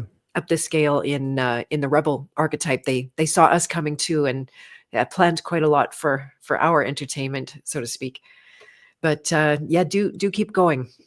No, I completely agree with that, and you have some great insights, Beth. Obviously, with the work you do and all the experience you've had. So yeah, that's I 100% agree with everything you just said. Thank you. Yeah, the massive vulnerability and going through things and having an open heart. That's just all, what do you call it? Cannon fodder or some expression like that. Yeah, and like whenever someone's trying to force you to react out of fear, I've really kind of, and I took this in my trial because my lawyer at the time, who I kind of thought I could trust, but that's another story about how I was told after that he was somewhat influenced to kind of like, kind of wash the whole thing under the rug and kind of throw me to the wolves kind of thing. But I remember telling my lawyer, and I said, look, I'm not making any decisions based on fear. And that's one lesson I learned from this whole thing with Darko, because there's always fear. It was always something drastic happened. It was my fault. He had to help. He had to save me, or I was responsible, and only he could be the one to, and so it's kind of like, the black money scam. It's kind of not the black money scam, but, the people that get called and they think it's their son or daughter or grandson or daughter. And they're like, hey, I need $10,000, or, something's going to happen to me. My best advice is just take a step back, take a breath, talk to somebody. Because when somebody doesn't want you to share the news with anyone else, that's a huge red flag, It really is. I'm actually just teaching that, or I just did a video about that for a new course. That has happened the odd time. Once in particular, where someone divulged something around being suicidal, and they swore their partner to secrecy. And it created so much tension and pain and suffering for both of them, and then for the group. Right, it spilled over and finally it got back to me what was going on, so then I could manage it. Now I make people swear, if something weird happens in a private group or in a conversation or with a partner, then you got to tell me, especially if they say don't tell anyone. Yeah, it's the manipulation. Like we're kind of like indoctrinated into it. I keep going back to this from birth. I mean, right from the onset. So like the powers that be do it for their benefit. Everyone kind of does it to their benefit, knowingly or unknowingly, kind of thing.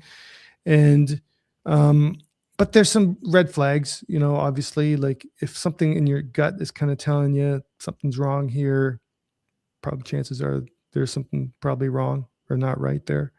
The fear, the pressure, whenever there's like someone's trying to manipulate, especially someone you don't know, like if you know somebody, it's your brother or sister or something, and they need something and it's immediate or something because some emergencies happening. I'm not talking about that. I'm talking about somebody who's trying to extort you for money, extort you for whatever it is, some type of influence, and and they're trying to use fear as a tactic. That's a huge red flag for me now. But anyway. That's good. That's good. So then when did you start to get hip to what Darko was doing, and how did you extricate yourself?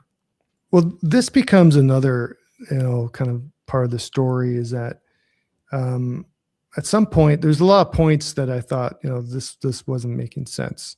And then I think Darko felt that. And then, some things would just happen and kind of keep me on track. But the problem is when I was giving him money, like I lost everything. I lost my house, and that's one thing, like, because of, the magnitude of the issue at hand, the police corruption. And, Darko always made me feel small because, he had these millions and he gave it away to people to save them, and, all the manipulation tactics. But so at one point, I don't know, I probably lost, I had loaned him like $450,000, which is crazy. I know. Wow. So I ended up losing my house, and I'm, still in massive debt because of it. But sometimes the universe hits you with a sledgehammer, so you learn your lesson, I guess. But so at some point, like you kind of, like for me at least, it was like, okay, well, I've invested all this money at this guy. It's got to be true. Like you kind of play games with yourself. You're like, no, it's got to be real. Like, why would he do this? Like, I would never do that with somebody else. Why would someone do that to me? You know what I mean? So yeah, financial investment, sorry to interrupt, but financial investment, there's even a word for that. Once you've paid all your money, then your chances of changing your belief or letting go of a belief is very low. Yeah, and I fell victim to that for sure. And I guess in the end, what happened was I caught wind of his manipulation tactics. Like this, my one friend, and the one thing as well, if you get into this, any kind of, if you're ever exposed to like a long con or even like any kind of psychopath, they'll try to isolate you from your friends and family. Yeah. And that's important to them because they want complete control of the narrative, obviously. So, and he would often, create issues. Like I would say, like, hey, my friend, needs a programmer. This come up in conversation. My friend needs a programmer because he's writing a new app for something. It's like, oh, I've got a guy. He owes me a favor. I'm gonna help your friend, whatever.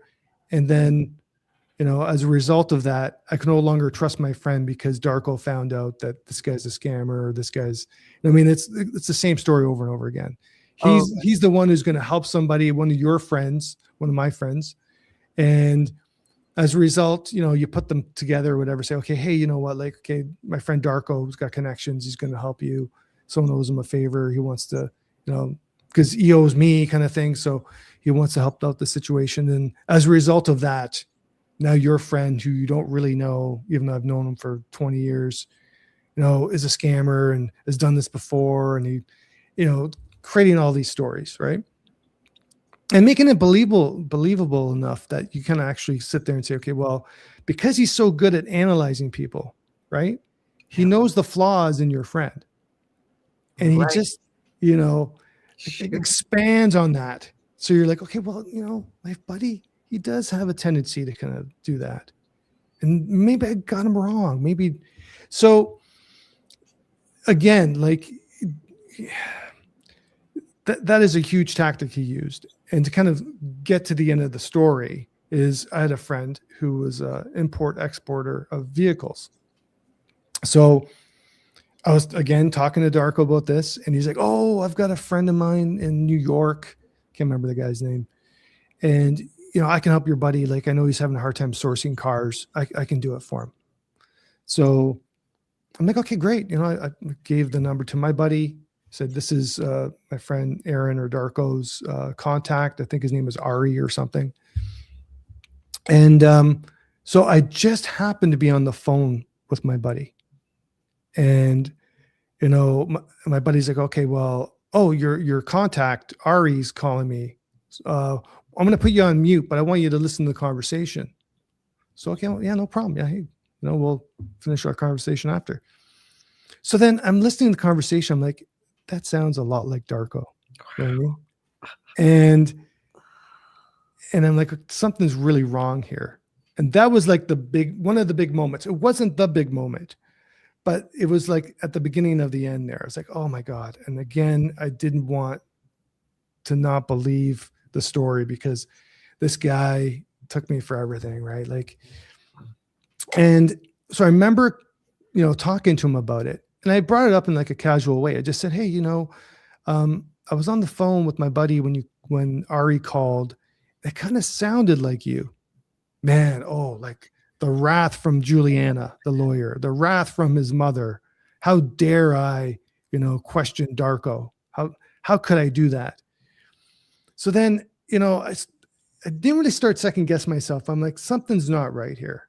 And then shortly thereafter, I think like a week later, 2 weeks later, again, they blew this incident up because, now I can't be trusted. And now it's going to put the whole case against the administration on hold. And it's all my fault. So they twisted again to me. Right. God. And so I'm at work and I'm texting, Juliana. And the thing is another tactic they use is that he was either always calling me, and I don't know when this guy slept. He was always calling me, always texting me, or Juliana was texting me, or one of the other characters, Brian Greenspan, which was, Juliana's uncle. Like there was a whole cast of characters texting me, and most of it was just Darko, but I did have a conversation or two with Brian on the phone, and there's obviously one of his buddies or somebody. And so I don't know when he slept. So again, I'm like, well, how can this guy, like, he can't, stay up 24/7 because I was working night shift at the time too. I was an auditor, so I'd work night shift, and I'd be getting text all night from Juliana, who's working late on the case or whatever. So that And one to morning, clarify, this is still the case of you getting your reputation smeared in on a site or something like that? Is that no, this no? had to do Okay, with sorry, the last little bit I'm talking about is the case in regards to see Juliana. Maybe I didn't explain this right. Juliana and Darko. So Juliana said that she wanted to bring these people in the Department of Justice. okay. And this was the big story. This is why I gave him all this money, is because he was the key witness and he was being targeted by some of the members in the police department. And so she said, okay, I used to be a prosecutor. I've got connections with the OPP, the people I trust. So I'm going to bring this forward and I'm going to lay the private information and I'm going to gather the evidence. So that was the case that they were, everything hinged upon. Like the fact that I did this and questioned Darko's, personality or whatever, they said is now he's going off on a tangent and he's having PTSD episodes and it's my fault now we can't go forward because he wants to leave to go back to Israel. Man, there's a million stories and I don't get bogged down in that. So what happened was the one morning I'm at work and I'm texting Juliana. She's texting me and she's laying into me about the whole incident still and that how I destroyed the case and that how I should be ashamed of myself and that Darko's going to die because there's also all these illnesses that his mother and Darko had. We can't really get into that, but and the stress was my fault and now he's going to probably die because he has this rare blood disease or something. Thank goodness. It's crazy. And like thinking back and talking about it, even now I'm like, how the hell did I fall for that? But when you're in there, like I said, you get wrapped up into it. And I don't blame you one bit. Yeah. And so at one point, Julianne is texting me, but Darko must have been half asleep because it was from his cell phone. Because she said she was in Toronto and that she was on her way to London because, at that point, I think too, his aunt had died at some point. And again, that was somehow my fault. The stress gave her a heart attack or something. And then I'm there and I text her. I'm like, well, this doesn't make sense. Why are you texting me from Darko's phone number, from Darko's phone? And then he immediately starts texting me from her number, which is a different cell phone or up on his phone. And she's like, no, I wasn't. That must have been because I'm tied into his iCloud or something. And at that moment, for some reason, that was a moment that just said, man, I'm fucked. I mean, like, not only have I given Juliana information about, certain cases that were supposed to be tied into, the drugs and the drugs being, transported and tied into this whole big corruption scandal. And I'm like, so the first thing I do is I go over and see him. And then I actually recorded a lot of the conversations because I wanted to give that to my friend, Jonathan or Tubbs, because the second person I called after going over to see Darko was him. I said, look, man, this is, I thought I was trying to get you in on this corruption thing. And because I try to get them together, like I said, a lot of times it was always something that was going on that, thwarted the meetup. I'm like, this is what's kind of happening now. I'm like, dude, like, and he's like, don't worry about it. He goes, look, hey, I understand, you didn't have the intention to, give out information. You didn't have the intention to commit breach of trust. He's like, look, I'm working on a huge case right now, but try to get some of your money back from this guy. And then we'll do like a formal kind of a complaint and we'll suss it all out. Because I'm like, look, I'd go to my department, but the thing is, if even like 5% of what Darko expanded upon from what I know is true, then there's no way that these people should be handling this case. So Jonathan's like, oh, no, don't worry about it. I'll take care of it. I'll help you out. So eventually, after a few weeks, I'm like, look, man, we have to do something because he's not going to give me my money. And it's not about the money now.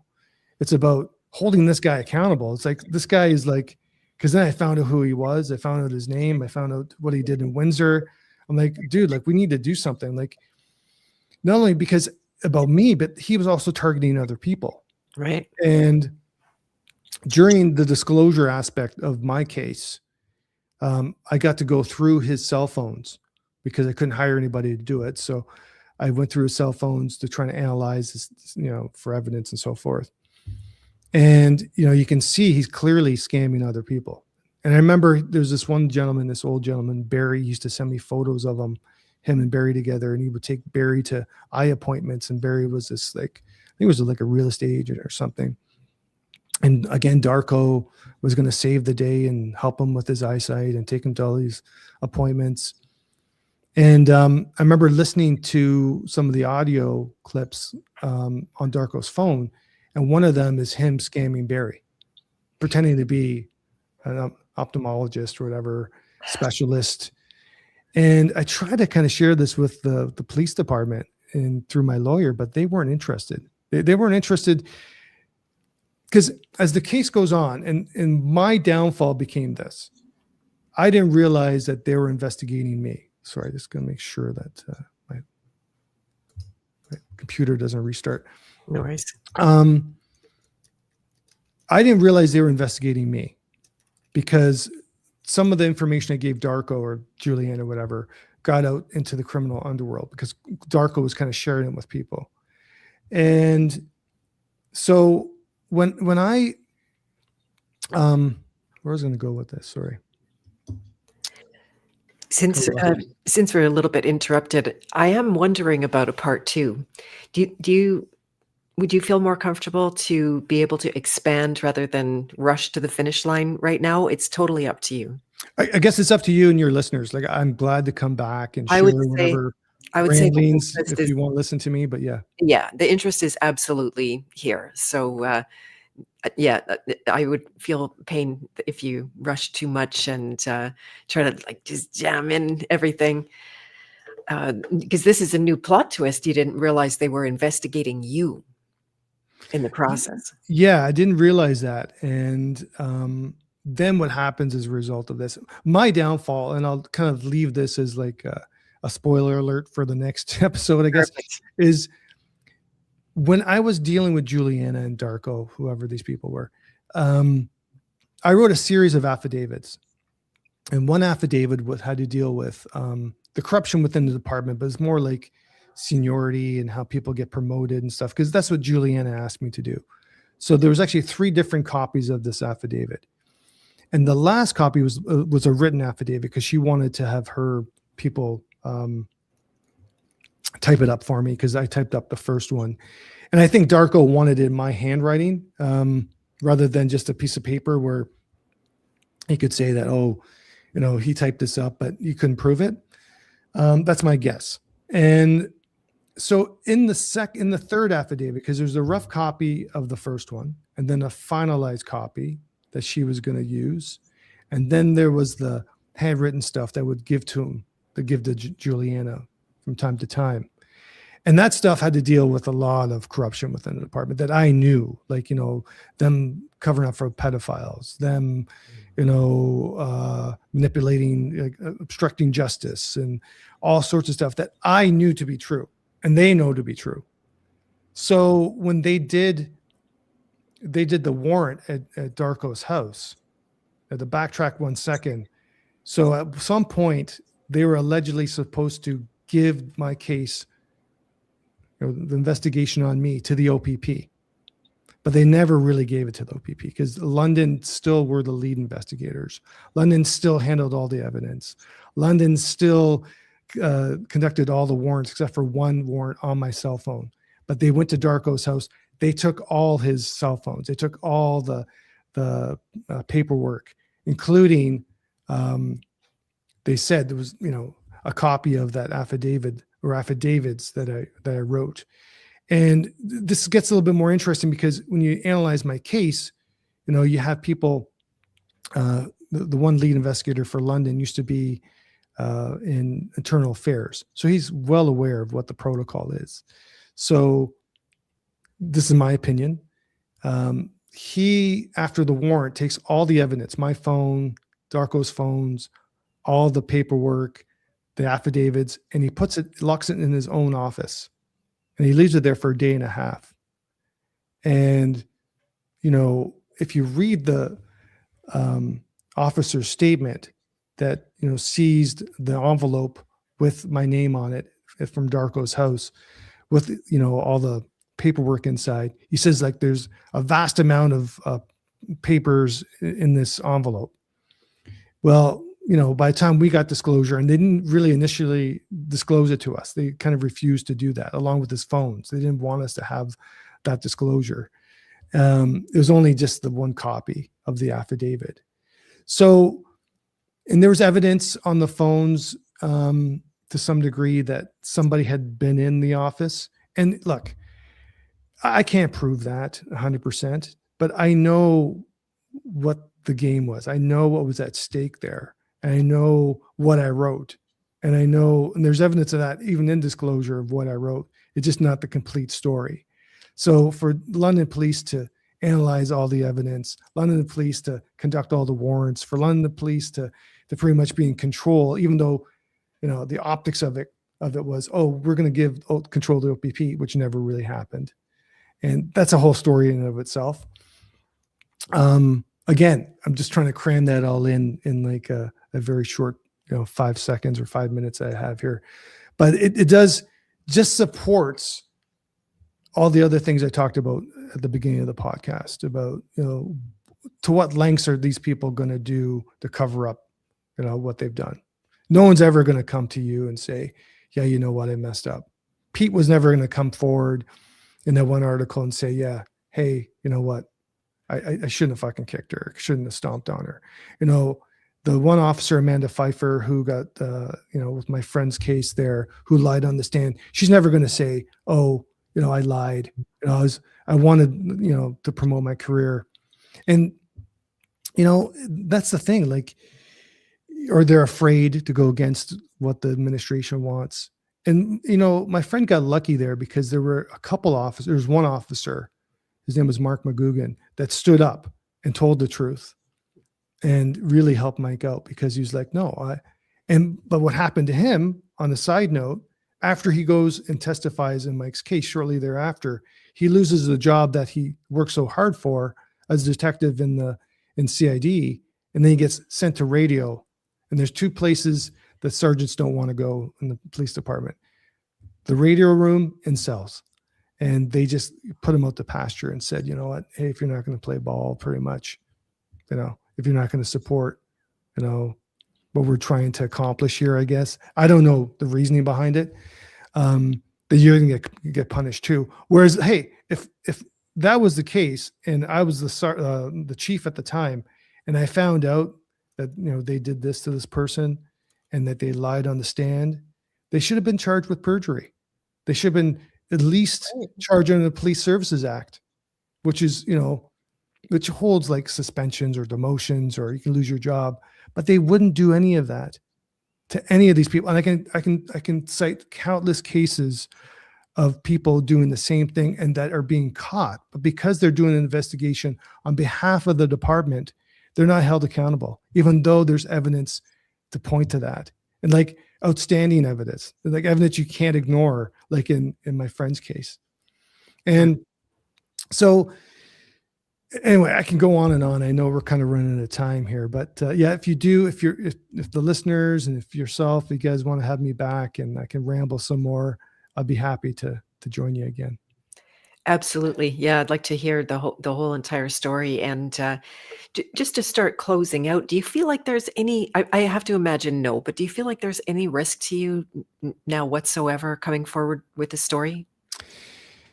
I don't think so. Good. Mind you, a couple of strange things happened today. I don't know why. It's probably just by chance. But yeah, I don't think so. And I've already lost everything. What are they going to take from me? You know what I mean? Like, there's nothing else. You're going to throw me in jail again for what? Speaking the truth. Right. So, and I know I can back up everything I've just said here. So sure, like, hey, try, have at it. You know what I mean? Like, Right, right. Well, that's the beauty of getting beaten so badly as you have been, and you didn't die, and you're here, still with your open heart. Oh my goodness, you didn't get bitter and go and become an alcoholic or start attacking back or trying to get revenge. Although, I know, legal revenge probably would be wonderful for you, but kudos to you for coming through this with your integrity. well, thanks, Beth. And I think, that's the real message I have here is that, whenever someone goes through something like this, and we all kind of will go through it at some point, Yeah. you know, if you look at yourself as the victim, if you're not able to kind of look at yourself and say, look, I've got to really look hard at what happened here. I've got to really look at the lessons that are here underlying this whole situation. Yeah. And you know what? Hey, for 20 years, actually it was probably, I think, 15 years, whatever, I compromised my morals as a police officer in the sense that I stood around and I was part of this thing. And, I thought I was trying to do good, but, really, it's like this insurmountable, it's this huge mountain. I mean, you want to do something to fight it, but you can't, because where do you start? You can't go with the chief. You can't go to anybody else. You can't go with the prosecutor. You can't go to the crown, or I should say, no one's going to listen to you because the manipulation is just so vast. You know what I mean? Like, you have chiefs going in to talk to the crown, and they're able to pull charges for their friends. And that happens all the time. Like, there was, again, I can talk forever, but there's a case recently in London about the hockey players that sexually assaulted that girl. I can tell you right now, there's a cover up there, 100%. Like, that investigation from the onset, like, I don't know anything about it, but just reading it in the paper from the onset, there's huge mistakes made in regards to how the investigation was led. Like, you don't seize the cell phones right away from, these people that she's telling you that they took photos, that there's videos. You don't seize any of that. And then you just let it die. And then it comes back around just because these guys are NHL hockey players. Or at the time they weren't, they were OHL. But anyway, it's hard to sit with. It's hard to kind of deal with. And like I said, for me, I had to look at my life and say, there's got to be some good to this. There's got to be something more. I mean, like, sure, I was conned. Sure, I lost everything. Sure, but it's only made me a little bit more. Give me more realization of who I am, like what I can go through. And when you come out on the other side of this, as you probably well know, you start to identify some of those programs that you have. And I was able to work with some people that were very generous with me. There's one lady, Dr. Olga Stefko. If you ever have a chance to have her on, she's amazing. Does some great work on subconscious programming. My friends Vladimir and Valerie. Vladimir's systema instructor. So that's some Russian martial art, and his breathing and his support and his wife's support just meant the world to me as well, because you got to start looking for the truth. You got to start doing things that are going to build you up, and rather than start drinking and the things that are going to tear your life apart. But anyway, again, I'm starting to ramble, and I'll just leave it at that. No, it's all good. I'm glad you found help. I can't help but point out again how it really, that child archetype is so forward. The thing that I write about, the betrayal is a major shadow. And I say that the child must be betrayed, must be, to come out of that denial where you're willing to extend and have generosity of spirit in a time when it's actually not appropriate, when you are in fact being betrayed. And so this is an experience, the siren goes off in the background to accentuate it, that everybody's trying to avoid like the plague. And so they will stay in denial as a result. And it makes them perfect fodder for being taken advantage of and lied to and gaslit. And, I unfortunately know what it's like to have a gaslighter in the family, sadly. And when they're confronted, it's dangerous. It's energetically very dangerous.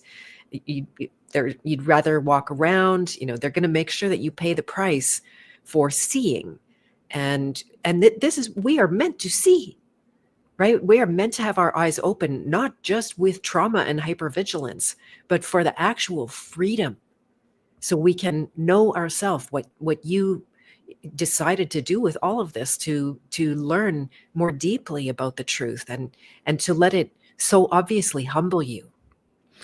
I completely agree, and I think in one of your recent podcasts, you talked about suffering, and life is about suffering, and you can allow that suffering to completely engulf you and extinguish your light, or you can actually use that suffering as the wind to kind of blow the flame a little bit higher, kind of know more about yourself. That's probably a real bad analogy there, but anyway. But you know what I mean? Like, so for me, and I'm still dealing with it. I'm still, there's lots of times I'm still trying to work through a lot of the issues here. And like you said, trying to look at that child within to kind of like see where this all stems from. Like, what are the lessons here and so forth. And it's going to be probably a lifetime of learning them just based on this one incident. But, I think life is about, moving forward and, learning from the past and all that stuff you just mentioned. That's beautiful. Yeah, I love that. That when we go through suffering, the worst possible thing that can be is that it's meaningless. There was no purpose in it. And that's often the case, right? There's no purpose in somebody taking incredible advantage of your generosity and open-heartedness. And so in the process, you turn around and you make it meaningful by coming out and sharing your story. Do you want to leave us with that for today? And we'll definitely plan a part 2. What is the message that you hope people get from you? Oh God, I don't know. I'm No not pressure. a philosopher. But like anything in life for me, I guess the message for me is like, hey, you'll get through it. If there's a lesson there, you're going to learn a lot about yourself. You're going to learn a lot about what's going on around you. Like this whole incident with me is like what I've learned, some of the things I conceptualized that I thought I knew, you don't know. And as life goes on, you're going to learn more and more about who you truly are, like inside, like who that person is. Because like you were saying, like, you've got this child aspect, all this, imprinting from when you're like from a baby, maybe in the womb, as the TCM would probably say. And then as you grow through life, it's more imprinting. And, I think the suffering is a way of trying to kind of remove that and try to find out who you truly are, like see who you really are inside, like what we are as spiritual beings or whatever you believe. But there's something inside of you that is beyond all that, if that makes sense. It really does. Yeah, that's beautiful and spoken like a true king hero. I don't know about that, but thank you. Thank you, Beth. I wait for moments to say that. and I won't say it disingenuinely either, but that was definitely a boom. So thank you very much for telling this story. Thanks for contacting me and giving me the honor of helping to share out your story. Thank you very much. My great appreciation as well. Yeah. So stay tuned. I will connect with you, Kelly, again to make it a part 2 time.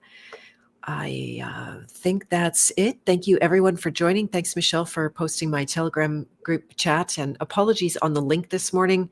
It is changed, but might have confused a few people. Luckily, these do stay up as recordings, so you'll be able to access them also as podcasts on Spotify, iTunes. I will upload to Rumble. We're sort of wondering about Vigilante TV, if I'm going to keep going with that or not, if it's been useful. Let me know if you are watching on Vigilante TV, just trying to simplify things a little bit this year. And if there ever was a king hero, we got him here in the space. We're not just blowing smoke up your butt either. Thank you, everybody. It was a pleasure.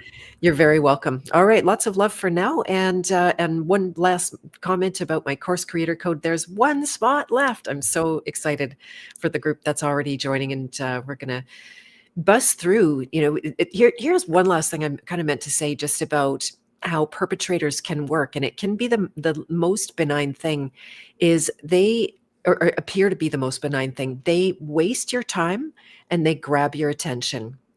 When your attention is likely needed somewhere real and purposeful, they, what's the word? Like, help you waste it.